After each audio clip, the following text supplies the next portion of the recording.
Eu preciso que você abra a sua Bíblia, segundo livro dos Reis, capítulo de número 6, verso 1. Eu vou estar falando, na verdade, o capítulo 6 do segundo livro dos Reis conta 3 histórias. Uma eu vou compartilhar com vocês hoje e as outras 2 no domingo. Eu vou me manter no livro de segundo Reis, o segundo livro dos Reis, hoje e domingo. Hoje nós vamos olhar do verso 1 ao verso 7. Está aí na tela, mas é importante que você abra também a sua Bíblia, você que tem a sua Bíblia aí. Nos diz assim a palavra do Senhor: disseram os filhos dos profetas a Eliseu: eis que o lugar em que habitamos, diante da tua face, nos é estreito. Vamos, pois, até o Jordão, tomemos de lá cada um de nós uma viga, e façamos ali um lugar para habitar. E disse ele: ide. E disse um: serve-te de ir com os teus servos. E disse: eu irei. E foi com eles. E chegando eles ao Jordão, cortaram madeira. E sucedeu que, derrubando um deles uma viga, o ferro caiu na água.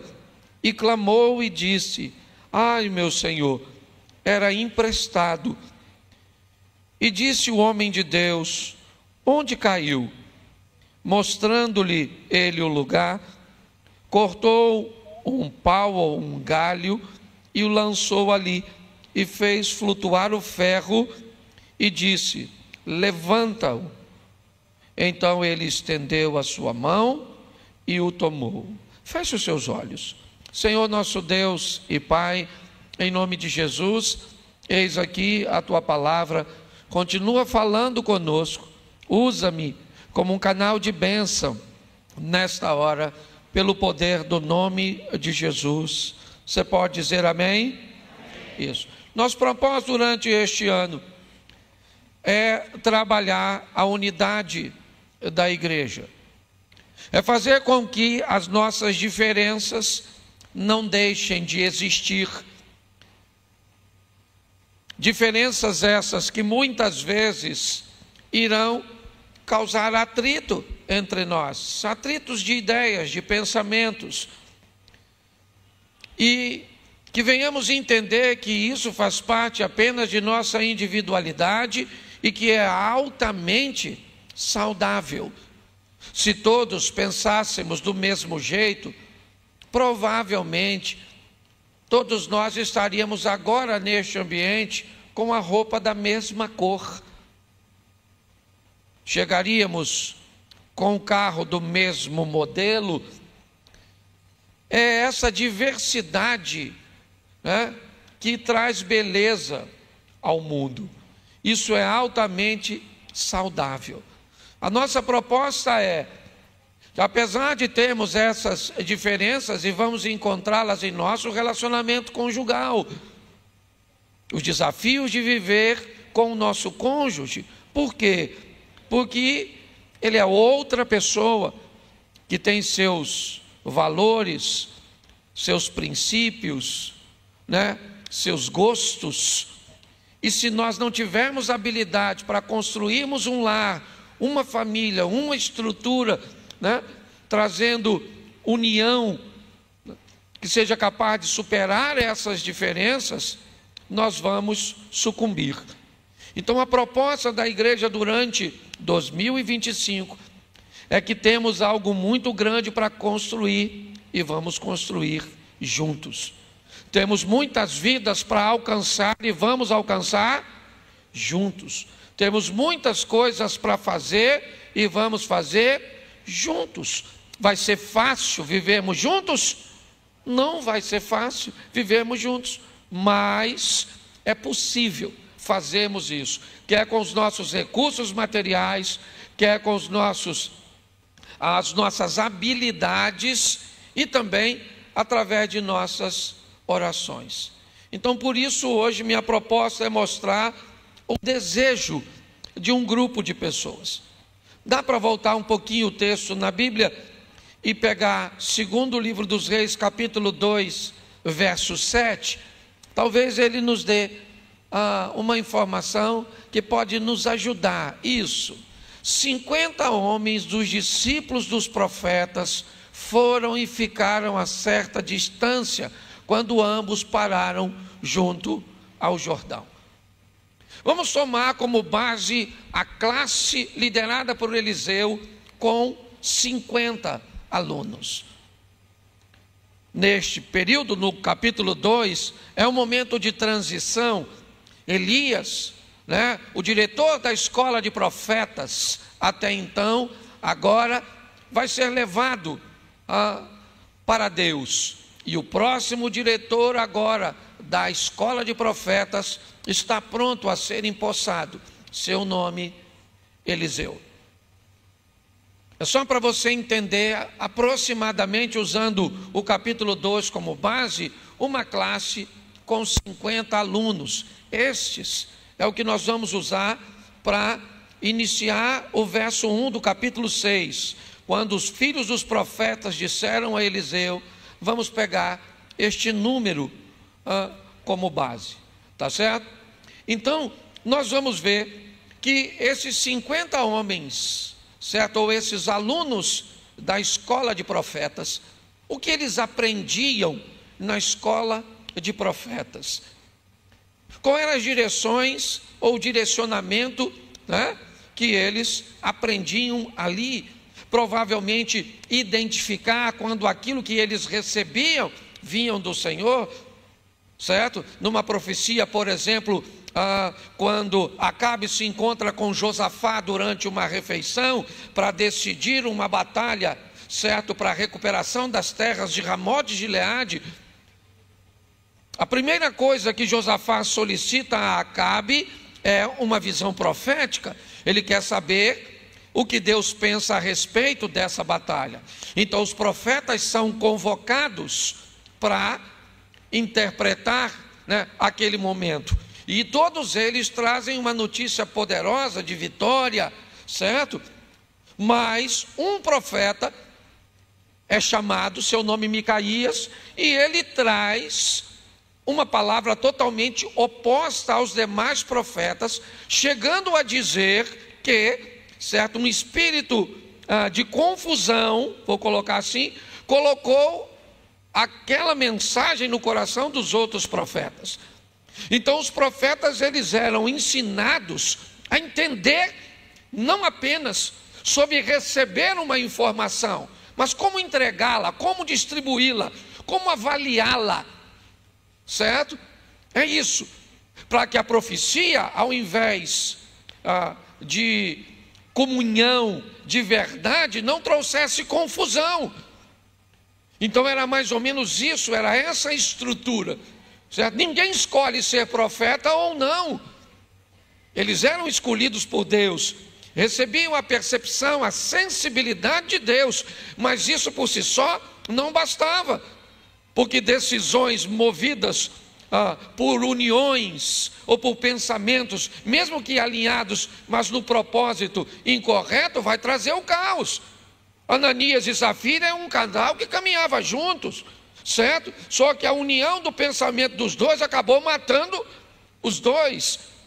Abraão e Sara se uniram, é verdade, para resolver um problema que era a esterilidade de Sara, mas trouxeram o mundo, certo? Uma situação que causa guerra até hoje. Então nós estamos entendendo que esses caras ou esses indivíduos vão estar unidos, mas é muito mais do que apenas num lugar. Eles estão aprendendo sobre direcionamento, sobre posição, sobre postura, o que faz com que a vida de muitos de nós acabe sofrendo danos, prejuízos, dor, humilhação, vergonha, que é para nós, para nossa casa, para o nosso Deus. Então é muito importante olharmos esse contexto. Os filhos dos profetas vão dizer a Eliseu. O que eles dizem? O que eles dizem é a visão deles. Provavelmente isso começou com alguém observando: o espaço está apertado para nós, nós precisamos ampliar. E o que você acha, Abner? Realmente está apertado. Já conversou com o Cid, não, irmão Cid? Realmente o negócio aqui está apertado. Vamos lá, Max, as coisas não estão boas, Cristi, certo? Então, eles foram conversando um com o outro, e eles começaram a observar que havia uma necessidade coletiva. Tá certo? Só que eles não são os diretores da escola.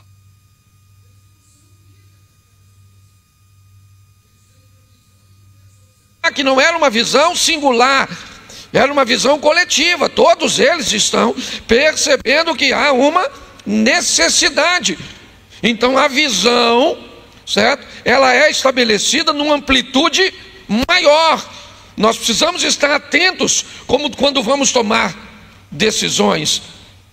É importante olharmos para um ambiente mais abrangente, fazermos uma leitura, observarmos se essa não é apenas uma visão nossa, algo que é movido por uma visão unilateral, ou uma necessidade que seja apenas minha, ou uma ótica que seja apenas de uma pessoa. Então a primeira coisa que nós vamos ver neste ambiente ou nessa escola é que há uma identificação de uma necessidade. É isso que ele diz no verso 1: eis que o lugar em que habitamos é pequeno demais. Habitamos. Olha bem o que ele está dizendo. Nós notamos que há uma necessidade. Mas o final do verso 1 diz assim: habitamos diante da tua face, nos é estreito.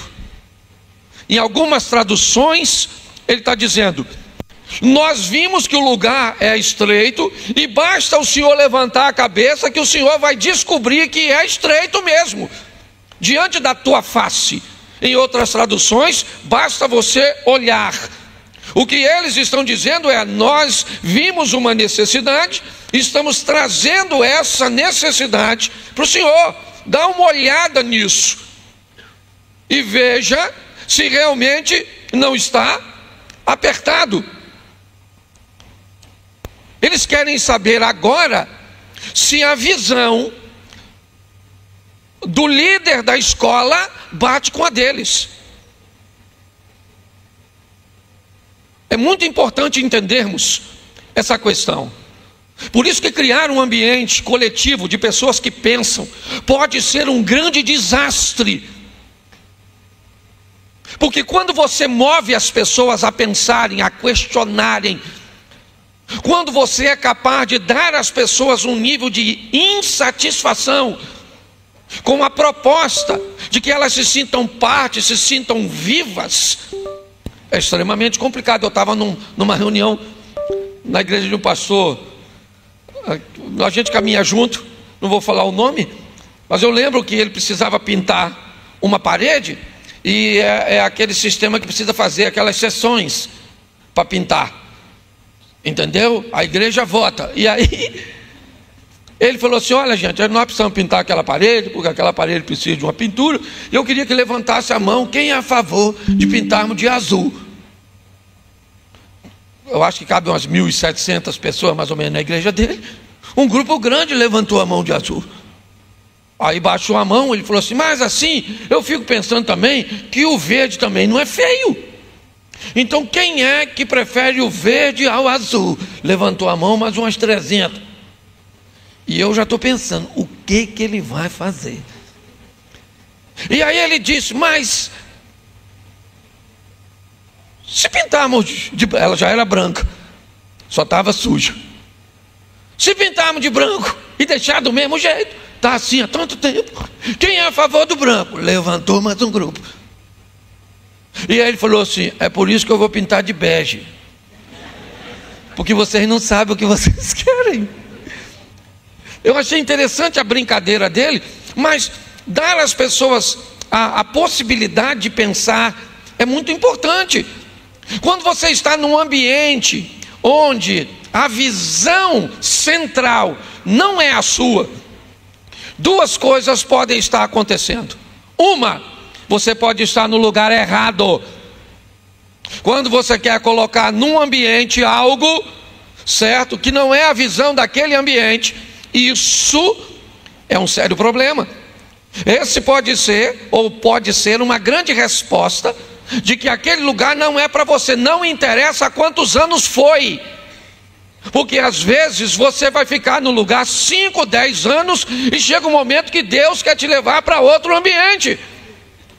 Ué, é assim que funciona.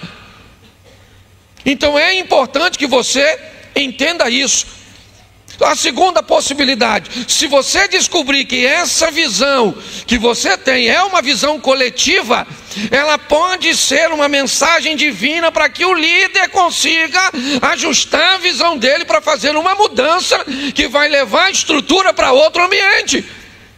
Mas você precisa entender isso,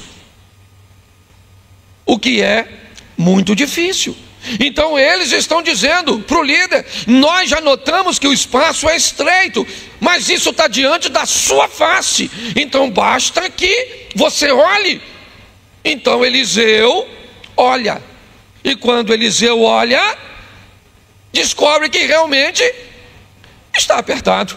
Então Eliseu diz para ele, bota o verso seguinte, olha só: vamos, pois, até o Jordão, tomemos de lá cada um de nós uma viga, construamos ali um lugar em que habitemos. E ele respondeu o quê?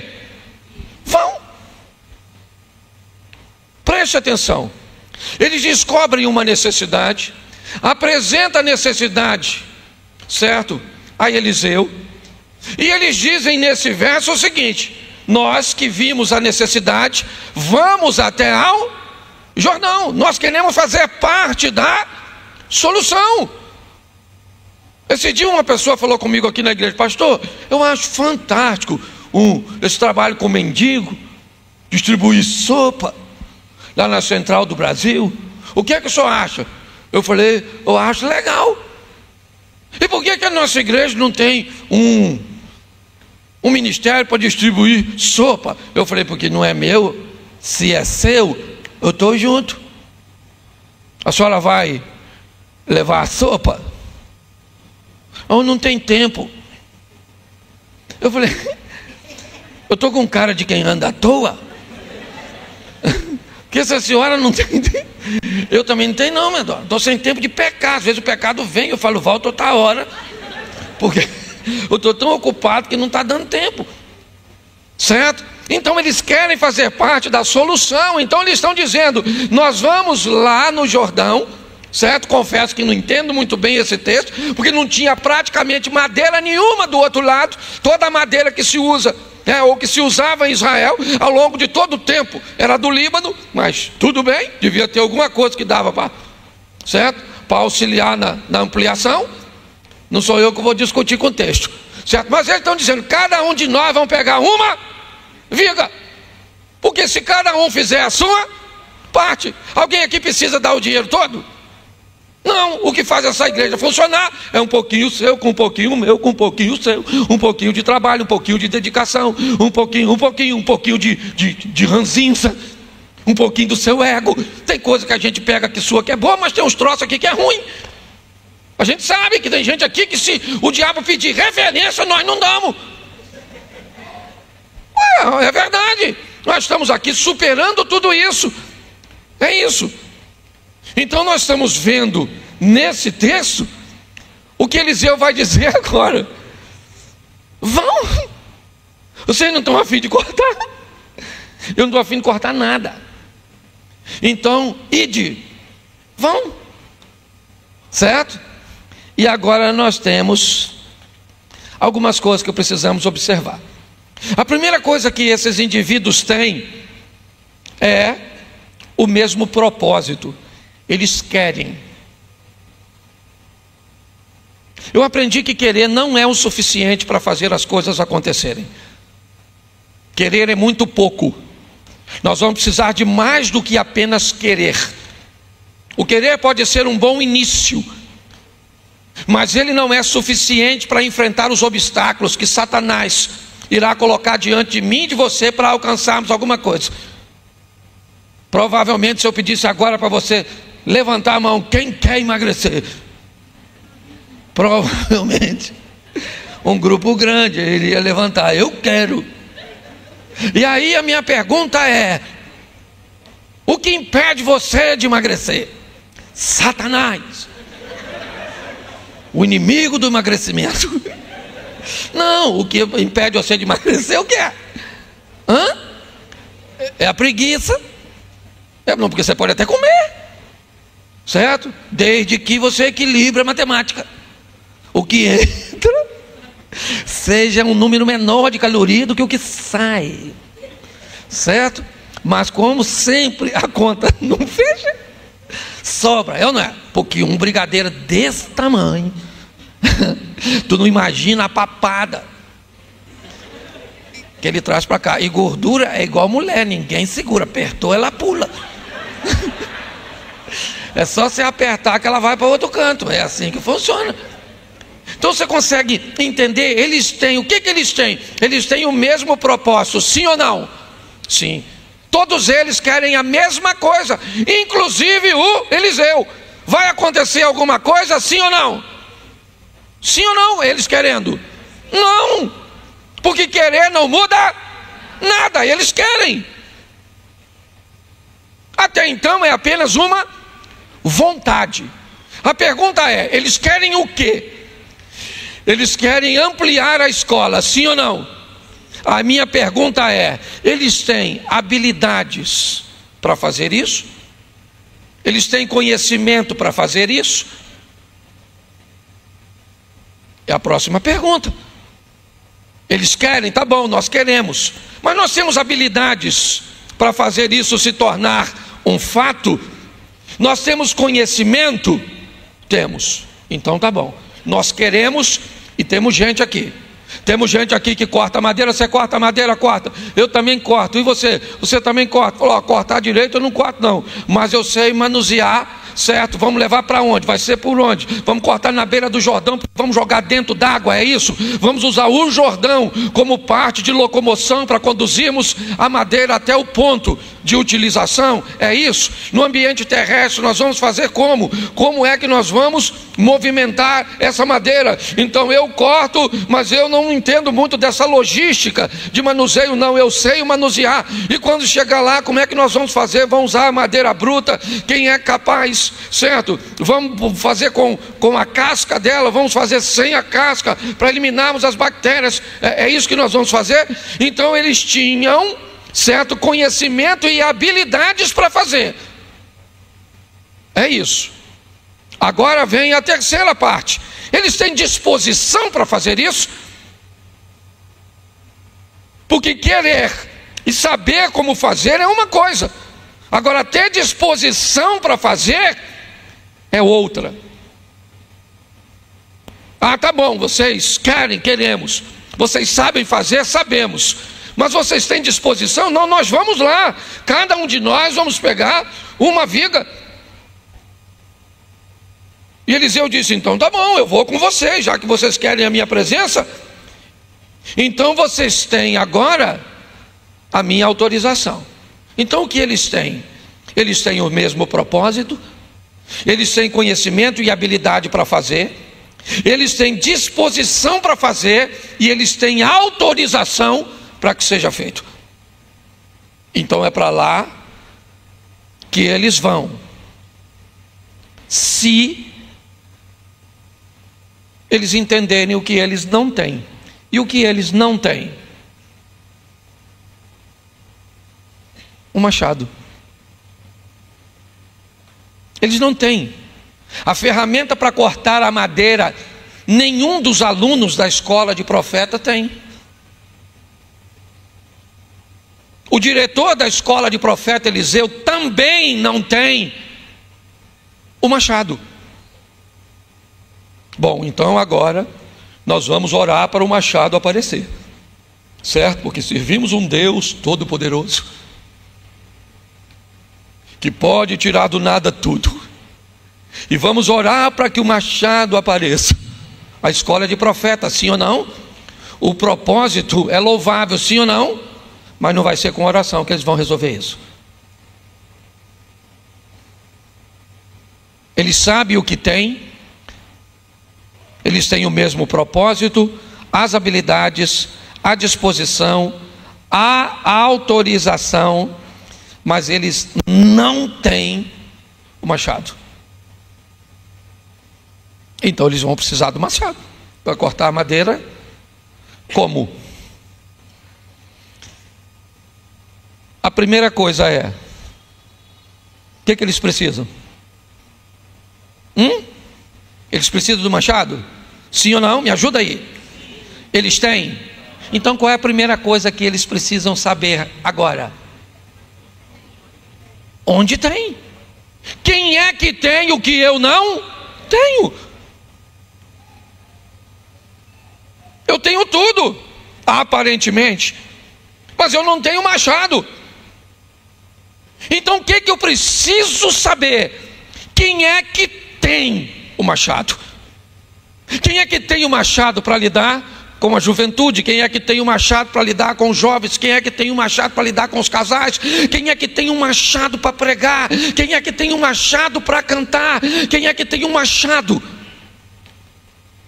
Quem é que tem a ferramenta? Ela está onde? Tem alguém que tem aquilo que eu não tenho. Olhe bem e aplique isso na sua vida. Então tá bom, eu preciso de um machado. E eu vou descobrir quem tem. Então acharam quem tem o machado.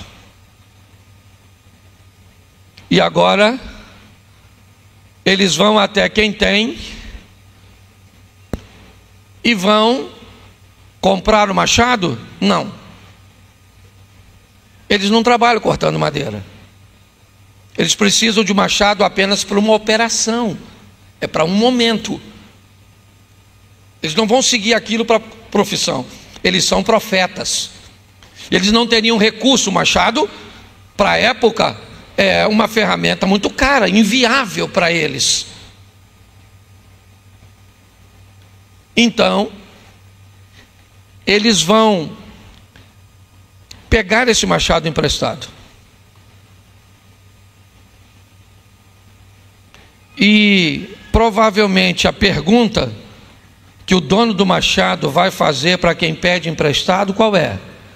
Você sabe usar? Eu não tenho machado, mas eu sei quem tem, e eu tenho gente comigo que sabe utilizar. Então tá bom. Mas aí vem a perguntinha que talvez seja: por que é que eu vou te emprestar o machado? Você vai precisar. Quando você vai num banco pedir dinheiro, o banco vai olhar se você tem o quê? Garantia, credibilidade. Por que é que eu vou te emprestar algo tão valioso? Você tem credibilidade? Olha só. Eles estão agora lidando com algo que não tem. Para ter, eles têm que ter credibilidade. Para ter, eles precisam saber antes de ter como utilizar. E como é emprestado, é de suma importância que eles saibam quem tem. Tudo que fazemos, principalmente na casa do Senhor, certo? Nós precisamos de credibilidade e de habilidade para usar antes de pedir.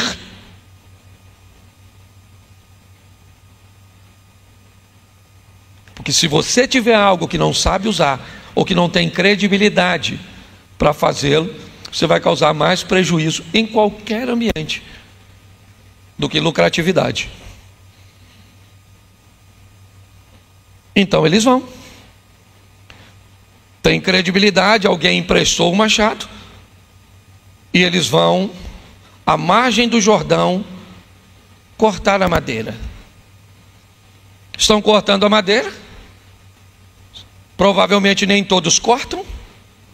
Provavelmente todos carregam, certo? O movimento.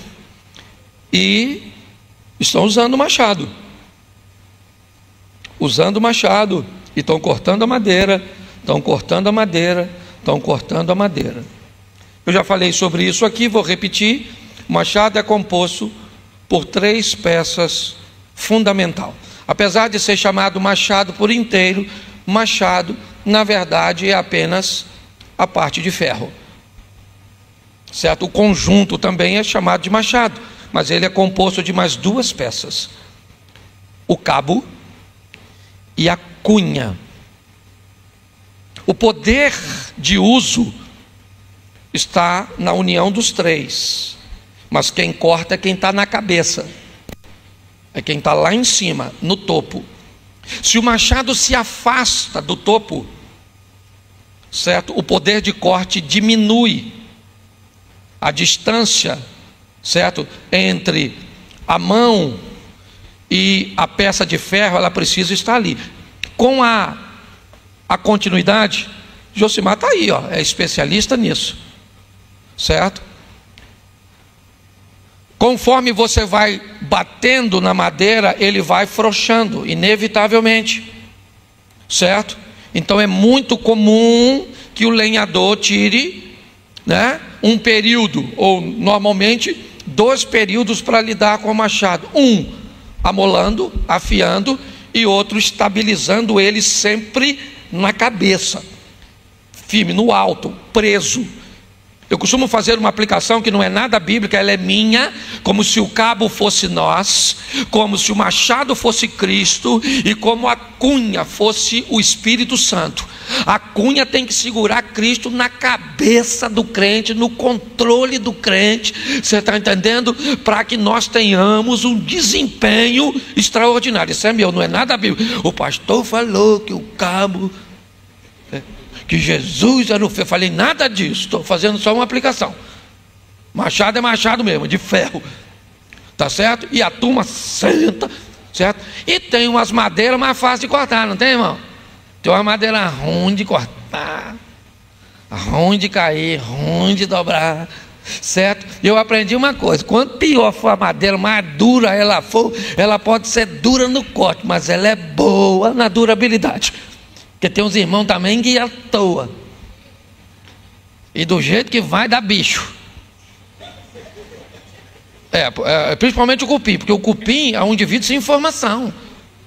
O que é o cupim? O cupim é um funcionário de Deus para matar a madeira morta. Só que ninguém disse para ele que não precisa ser nas casas. É só para floresta mesmo. Então é falta de ir à escola do profeta do cupim, que deixou o cupim. Mas isso é outra história, não vou falar disso, tá certo? Mas presta atenção. E tudo indica que o Eliseu está cortando madeira? Sim ou não? Não, o Eliseu está sentadinho. E a turma manda a bala, cortando a madeira. Quando de repente, indas e vindas, o cabo voltou sozinho. O cabo está lá, sim ou não? Sim ou não? Isso, mas e o machado? Foi embora. Aí a obra parou, porque sem machado não tem obra. Sem ele nada podemos fazer. Tudo é por ele, para ele, é tudo. Às vezes até a gente fica meio bobo assim, achando que é com a gente. Ah, sem mim não funciona, louvado seja eu. Certo? Às vezes acontece. E agora o machado caiu, a obra parou. E eu estou aborrecido com o Eliseu não está fazendo nada. Ele está lá, não há indício. A turma está trabalhando e o Eliseu está sentadinho. Quando o machado caiu, o que alguém falou? Ah, meu senhor, porque era empresta. Agora deu ruim. Porque agora, certo, vão ter que pagar o machado. Aí alguém vai a Eliseu e diz para Eliseu o quê? O machado caiu. Aí Eliseu perguntou: onde caiu? Aí alguém falou, caiu lá. Aí o Eliseu agora cortou um galho, pelo menos, né? Já que foi trabalhar, Eliseu, está todo mundo cortando, corte pelo menos alguma coisa. Certo? O profeta corta um galho. E eu imagino alguém está pensando, finalmente o profeta, certo? Cortou alguma coisa. Ele corta o galho. Talvez de todas as madeiras cortadas, aquela seria a menor, sim ou não? Aquela seria a aparentemente mais insignificante. Será que aquele galho seria usado na obra para a expansão do templo? Ou para a expansão da escola? Ou da classe dos profetas? Sim e não. A obra só continua porque foi através daquele galho que o profeta cortou, daquela decisão aparentemente tão pequena, mas de alguém com autoridade, com habilidade, de fazer algo no momento onde ninguém tinha condições de fazer. Ele pega o galho e joga na direção indicada de um galho que provavelmente, um segundo depois que caiu na água, já não estava mais no local que tinha caído. Mas aí algo muito estranho acontece. O machado desafia a gravidade e sobe na água. Se você parar para pensar nesse texto, não faz sentido o machado ter caído na beiradinha, porque se ele caísse muito pertinho dentro da água, alguém teria entrado, passado o pé, certo? O que indica, apesar do Jordão não ser tão, né, mesmo para aquela época tão largo, ele caiu um pouco mais, certo? Não há indício que o machado flutuou lá e veio até aqui.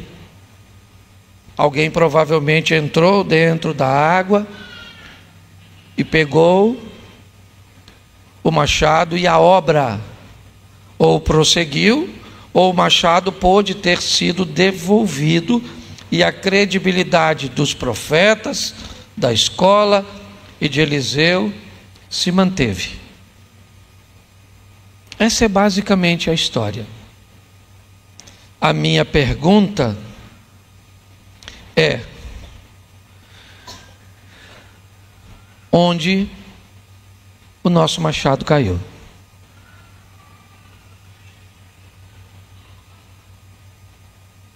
Onde é que o poder de fazer as coisas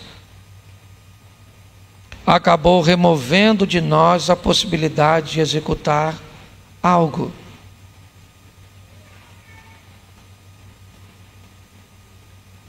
Nós estamos olhando para uma situação onde eles precisam tomar uma decisão. Eles precisam recuperar o machado. Apocalipse capítulo 2, João escrevendo a carta a Éfeso, ele diz: lembra de onde caíste, arrepende-se e volta a praticar as primeiras obras. Lembra de onde caíste, arrependa-te, volta-te. As armas na Primeira Guerra Mundial tinham um poder de fogo muito maior do que o da Segunda Guerra Mundial. Elas eram muito mais fortes, tinham menos precisão, é verdade, mas bem mais fortes. Matavam com mais eficiência, com mais eficácia. As armas da Segunda Guerra Mundial, elas vieram trazendo para a guerra um novo modelo de guerra. elas vinham com mais precisão, certo?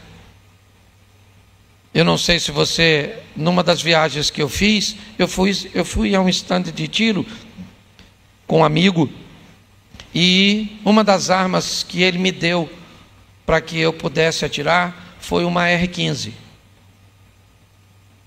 E o alvo tinha aproximadamente, talvez 15 metros.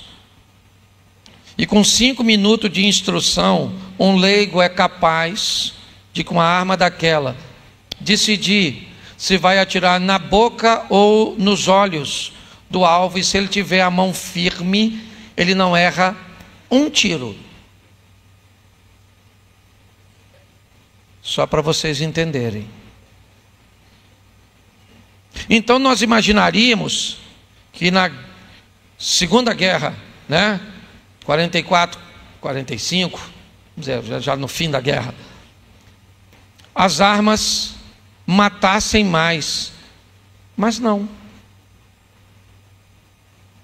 Elas matavam menos. Porque descobriu-se na arte da guerra que melhor que matar um soldado era feri-lo. Ferir um soldado era muito mais prejuízo para o exército inimigo do que matá-lo. Porque um soldado morto, ele é abandonado, ele é deixado para trás. Um soldado ferido, ele precisa pelo menos de 2 ou 3 soldados. Lembra do resgate do soldado Ryan? A estratégia da guerra, ela continua. Talvez não mais nos campos de batalha da Europa, não mais para o Hitler, não mais guerra do Vietnã e tantas outras guerras, mas a estrutura ou a técnica, o desejo de ferir os soldados e deixar os soldados sangrando na igreja, e deixar os soldados sangrando na família, uma mulher sangrando, um filho sangrando, doente, abatido, alvejado. Então a família inteira tem que carregar este peso de um filho ferido, porque o inimigo de nossas almas atacou nossos filhos, atacaram nossos netos, atacou o nosso cônjuge. E muitas vezes onde ele está, diante do nosso campo de visão, e nós não temos munição para atirar neles. Então o que vamos ver? Vamos ver divórcios, vamos ver famílias destruídas, vamos ver líderes atrapalhados em suas decisões, empresas, negócios. Pare e pense, nós estamos num ambiente de guerra, e eu não tenho olhos para trás. Muitas coisas eu não consigo enxergar, é ela que enxerga. São meus filhos que conseguem ver, minha nora. São os líderes que trabalham comigo e que eu sei que muitas vezes tentam me mostrar e eu não consigo enxergar, porque ninguém vê a vida como ela é. Todo mundo enxerga a vida pela sua ótica. É assim que funciona. Ninguém enxerga as coisas como elas são. Você enxerga as coisas como você é.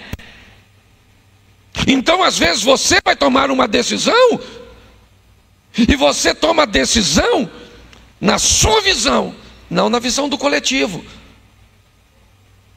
O bem-estar, ele é mais seu do que de todos. É contra isso que eu estou tentando lutar. Porque eu sei que os soldados que eu tenho aqui nesse quartel são muito bons, são muito preparados. E nós temos que lutarmos juntos por um casamento que não é o seu, mas é do seu irmão que está indo para o buraco. Por um negócio que não é a sua empresa, não é você que vai ganhar dinheiro, mas é de um irmão seu. Por alguém que está do outro lado aí dessa câmera, lá na Europa, sabe, que não tem uma igreja para congregar e que congrega conosco.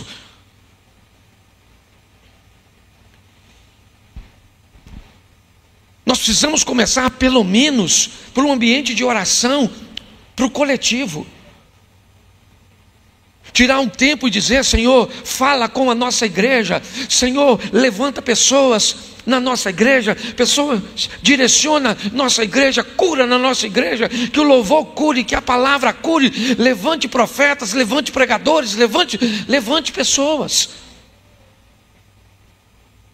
Talvez não seja você, mas a sua oração pode ajudar a despertar alguém. Agora, muitos chegaram aqui feridos. Tem muita gente aqui que não quer fazer nada, que nos utiliza a igreja como um oásis que vem quando quer. A verdade é essa. Conversando com um amigo, ele é líder de uma organização, uma das maiores do mundo de igrejas. Ele diz que há um fenômeno hoje na igreja, onde o nível de comprometimento ele baixou demais. O membro vem, às vezes, ele me deu uma estatística da América, de 2 a 3 vezes no mês à igreja. Eu não sou a favor das pessoas estarem o tempo inteiro na igreja. Aqui nós precisamos de gente aqui, para que as pessoas que cheguem aqui para receber Jesus, ou pelo menos para botar a cabeça para fora e respirar um pouco, para conseguir o fôlego para prosseguir, ou voltar de onde estava, pois estava sufocante demais, ou receber aqui um novo direcionamento. Nós não temos problema com isso, mas nós precisamos motivar as pessoas a vencerem, a entender onde o seu machado caiu. Cadê? O que aconteceu com o poder que existia em você para fazer as coisas, para sentir a presença de Deus, para falar em língua, para usar seus dons? É lógico que vamos usar o contexto da escola de profeta. Quer ser usado aqui? Beleza, mas tem que cumprir as regras do ambiente, a supervisão. Não funciona de qualquer jeito. Então, a partir de hoje, cuidado quando você disser desse altar: eu quero profetizar. Porque se você vai profetizar, você tem que ter a autoridade de Deus para dizer que vai profetizar, e, se possível, diga para quem está profetizando, que aí a gente acompanha para ver as coisas acontecerem. Porque nós não estamos aqui para criar falsas expectativas e esperança no coração de ninguém, mas nós entendemos uma coisa: se juntos orarmos, certo, somos capazes de vencer todas as barreiras e vemos a glória de Deus se manifestando na nossa vida. Posso ouvir um amém da igreja? Então, juntos, certo? É isso. Vamos orar, nós vamos orar. Vamos ofertar, nós vamos ofertar. Vamos vir a um culto de homens, vamos vir a um culto de homens. Vamos vir a um culto de mulheres, vamos. Nós temos um evento de adolescentes, nós vamos apoiar, certo? Eu sei que não dá para vir a tudo, até porque muitas pessoas têm questões econômicas para estarem aqui, moram distantes, certo? Mas nós podemos fazer muito mais do que fazemos. Essa é a verdade. Quando olhamos esse texto, eu vou fechar aqui, não há registro se a escola ficou pronta. Aqui nesse texto não. Diz apenas que ele pega o machado. E ali eu descubro que todos que foram até o Jordão fizeram a sua parte, inclusive o Eliseu, cortando uma pequena madeira. Eu não sei qual será a sua contribuição. Ela pode aparentemente ser pequena, mas pode ser extremamente decisiva para o todo. Que venha 2025 e que seja um ano de milagres, que seja um ano de vitória para a igreja, para todos nós.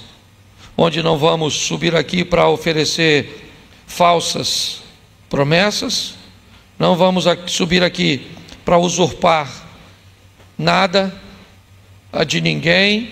Vamos estar chorando com quem perdeu o seu ente querido, porque gente vai morrer.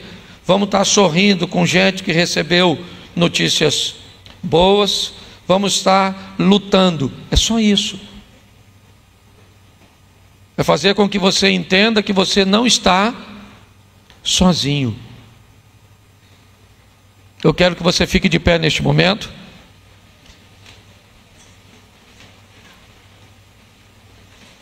E pergunte para quem está do seu lado, né? Aquela perguntinha legalzinha. Onde está seu machado?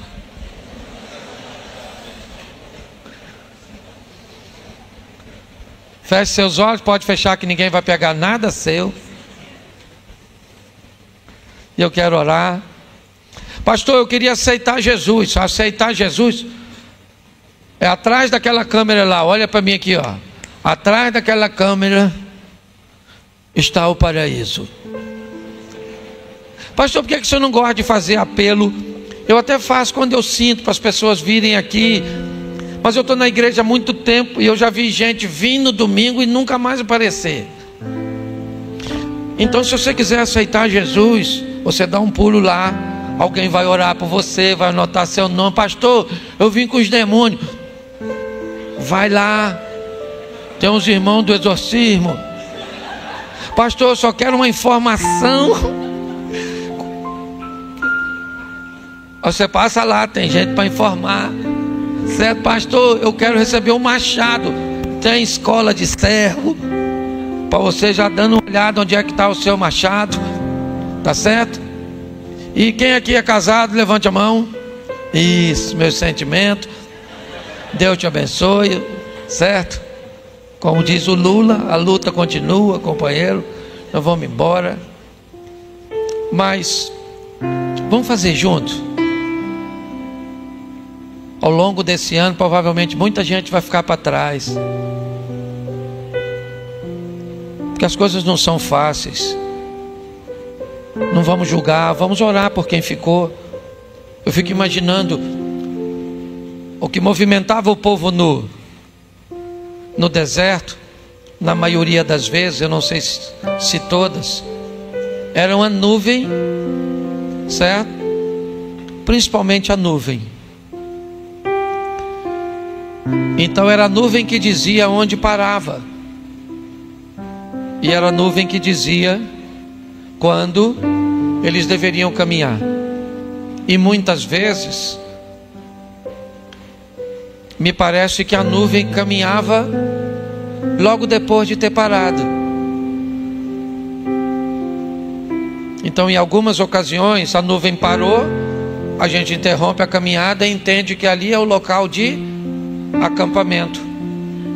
Assim que começava a fazer o acampamento, a nuvem poderia se mover, porque o povo se movia pela vontade de Deus e não sua.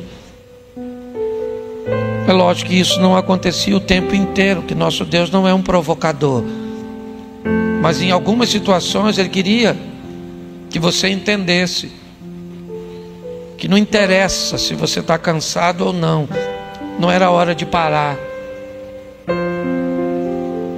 Eu não sei o que você tem enfrentado. Eu sei que tem gente, algumas pessoas eu sei, que tem sido muito duro, muito difícil. Algumas eu tenho ciência. Mas eu quero orar com a igreja. Não vou chamar você aqui à frente novamente, mas feche seus olhos. Não pare. Não fique para trás. Se a nuvem se moveu, mesmo que você esteja cansado, desmonte tudo. Pegue as suas coisas, pegue a sua cruz e continue caminhando. Pai, eu quero te agradecer pelo projeto Recomeçar. Chegamos até aqui, vamos para o 11º ano de igreja. Já vimos muitas coisas, Já vivemos muitas coisas, mas queremos mais. Queremos ir mais longe. Queremos abençoar mais pessoas. Então desperta em nós, em todos nós, um senso de desejo comum de servir ao Senhor, de colocar a nossa vida à disposição da tua obra, da tua casa, a enxergar as coisas com um pouco mais de empatia. Abençoa a cada lar aqui representado. Abençoa aqueles que estão nos acompanhando online. Que o teu Espírito Santo possa estar agindo e movendo. Toma os nossos casamentos, toma os nossos filhos, os nossos netos, toma os nossos pais, toma toda a nossa família, os nossos parentes. Entregamos tudo o que o Senhor nos deu em tuas mãos. Se hoje o Senhor trouxe aqui alguém para se reconciliar contigo, alguém que quer saber um pouco mais a respeito do Senhor, dê força a essa pessoa. Tire toda a vergonha, toda a timidez, para que ela possa ir até ali, receber um minuto de atenção, de cuidado, de oração. Leva-nos aos nossos lares, Pai, guardado por tuas boas mãos poderosas. Que tenhamos um restante de semana de boas notícias, de bons negócios, e que o grande amor de Deus, o nosso Pai, a graça de nosso Senhor e Salvador Jesus Cristo e as doces consolações do Santo Espírito de Deus seja para com todo o povo do Senhor, e todos digam. Agora dê um abraço a alguém, diga assim: paga um lanche para mim lá fora. Deus abençoe. Domingo 17h45, primeiro culto.